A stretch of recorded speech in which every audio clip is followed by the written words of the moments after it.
All right, traders. I actually haven't even checked. 1, 2, 3, 4, 5, 6, 7, 8. 8 total trades, gone 6 for 8 with a pretty big loss on RRC, which we will get to.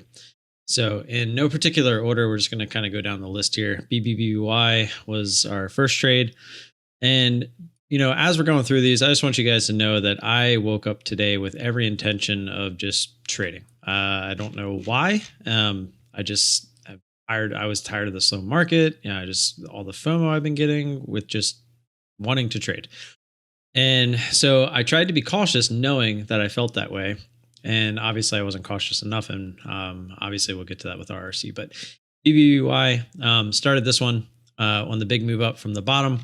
Was looking to add into the double top area, which it did. It did go through it, added decently enough to get our average up enough to where we actually tried to let this thing go with most of our shares a couple times through this area. This was actually a quick move down. It actually jumped right back up into the 90s. And so I was really hoping it would come back down, but it didn't. So we ended up taking some more off. And then as you can see, I tried again and it got back down to that same point and then made its way back up. So we ended up taking it off, but I was really hoping to hold that for what it eventually did after we basically top ticked this thing. It went to 1708. We got out at 1707. So that was pretty brutal. Next trade was on CF. Again, these are in no particular order. Now, keep in mind, this is what my trade on RRC should have ended up looking like, where it went high of day and we ended up realizing it. So we took it off. The only difference between CF and RRC is I was green on it, so I was okay doing it. And we're going to see that. But again, just something else that didn't really give us too much of a pullback. Took it off, looking for the bigger pullback. Started to go high of day, took it off, and as you can see, worked out afterwards. Fun. This one was not fun. We actually got in for this descending triangle, which worked, but the spread was really bad. We had an order sitting here at 54.03, I think it was, and it went to 54.12, but the ask was still up at like 54.40. So I was a little frustrated because I would have probably taken it off if it was even in the 20s, just for that quick drop. But if I took it off, it was basically a break-even trade because the ask didn't come down. And as you can see, somebody hit the ask and it started to come back up a little bit and it got halted, and it got halted forever. I sat here pretty much the entirety of this halt. It was 11:22 and it opened up at 12:44. I had to leave to go to the dentist. I had a dentist appointment at 1 o'clock and I had to leave at 12:40 to get there, 5 minutes early, etc. And it opened up at 12:44. So I'm literally going down the road and Steve from Discord calls me. He says, "Hey man, fund opened up. It's actually right near your average." And so I hang up with him and I pull up my remote app while I'm at a stoplight. Keep in mind, I was not doing this while driving. That's dead serious. I'm not even making that up. I feel like I probably would have pulled over if I was. And so anyways, by the time I pulled it up, I had noticed that it had already started to kind of move up off of that. So I literally just hit it and then close out. And then the light turned green as I had hit the cover. I hit this cover 100 position button. And that was that. And called Steve back, let him know. I said, thank you. And that was that. So ended up being a small loss there. Obviously, it ended up going higher, which it is starting to come back down. But yeah. Next trade was LVS. This one was actually one of the better looking ones, I guess. Previous resistance all the way down here. Got a decent little move up through the $0.50. Got short and came back down and retested the $0.50 before it started to try to bounce. And that was a decent trade, even though it was with smaller size because it was a bigger company. PTON, kind of the same thing. Previous resistance there. Previous resistance from the high from Friday. Went up through it. Decent little move up towards the $0.50. Was looking to add if it went up towards like 70. Didn't. And when it came back down, retested that area, took it off. Obviously, that thing kept on going. Let's just hit SRRA real quick, and then we'll talk about RRC. This one probably wasn't a great trade. It was kind of going up and up and up. And basically just kind of picked the right spot. I mean, they all pulled back about the same amount anyway. So getting the pullback after the decent little pop wasn't too bad. And that's what we got, about 50 cents, but we didn't really have many shares. So I think I only took like 20 shares of that.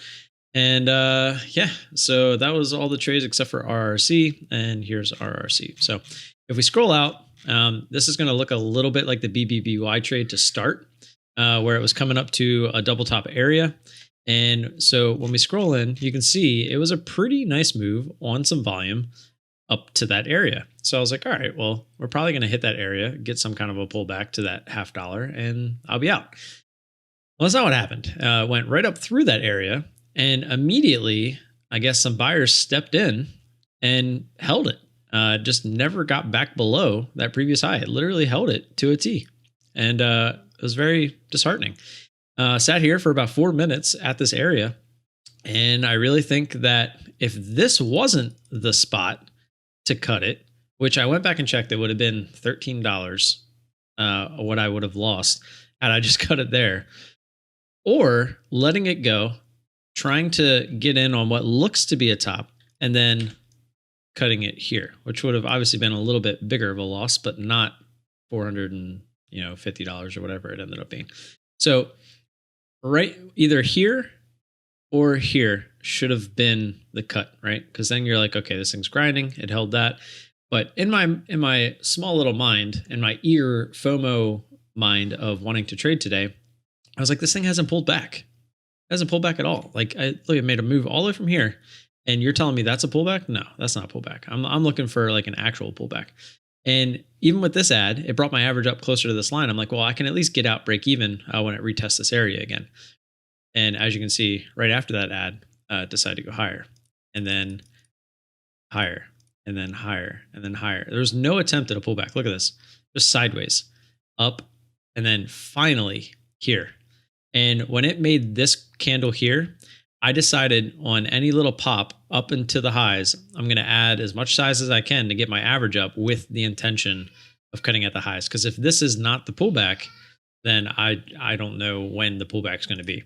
So the high was here, 2037, and we ended up getting our average up to 2015 with these two ads. So we didn't need much. Granted, this ad was after the dip, so it was already popping back up. So our average wasn't 2015 during this, so it didn't come bounce off our average. It was after the second ad, but we had our average up to here. So at this point, I was happy with that, but obviously we had taken on a lot more risk than we wanted to, and it just got bought up and never stopped. And as you can see, it did finally start to come back down, but look at where it went to. It went all the way up to 2080, just grinded the whole way. And obviously I was out of it at this point. But then when I saw it bounce here, I was like, wait a minute, see a trend line forming. And so I was like, you know what? I'm gonna look for the trend line to get broken. I'm gonna look for it to try to come up and retest, which it broke here, came up, tried to retest, and I saw it happening. And I went to hit it at 70. And as I went to hit it, I ended up getting filled at 62 because I saw it dropping. Was it 62? Yeah. And that's actually what kept me out of this being a pretty decent winner. Because I took, I think, 400 shares. I think I had 1,000 total over here. Actually, I think I ended up with 2,000 total. Commissions on that are going to suck too. But so I started scaling out of this 100 at a time, and I was really looking for the bigger move down. And so we still had 200 here, and it got right back up to our average. And so we took it off because I wasn't going to give anything back, especially like if it went high of day. I wasn't planning on holding any shares. It was either that was the backside or it wasn't. But as you can see, the highest it got was 69. So if I would have got the 70 fill, I might have been able to hold on to this. And as you can see, it's been moving down ever since. So would have been nice. It came back down to that 2015 area again. But it is what it is. I got bit trying to be eager to trade. It was working. Had I, again, cut it in one of these two spots, would have been fine. Still would have been green on the day. So I think that is really the lesson to be learned here, right? Just paid $424 on this ticker to learn a lesson of why it should have only costed me, 20, 25 bucks, maybe 13 if I cut it on that first one, especially with the way I was trading, right? I was trading very eagerly because last thing, I had said, if I was looking for my normal setup, my normal edge, I would not be trading double tops. I would be looking for the extension away from that double top. And by the time this thing, got anywhere near extended from that, this thing became a grinder. So I never would have traded it in the first place. And I think that's the biggest lesson. But yeah, so we're just going to take that. We're going to move forward, and that's all I got. Obviously, these are always painful to make, so don't forget to like and subscribe. Always appreciate the support. If you have any questions or comments, feel free to leave them down below, or you can find me in Discord or over on Twitter, and I will see you guys tomorrow. Peace.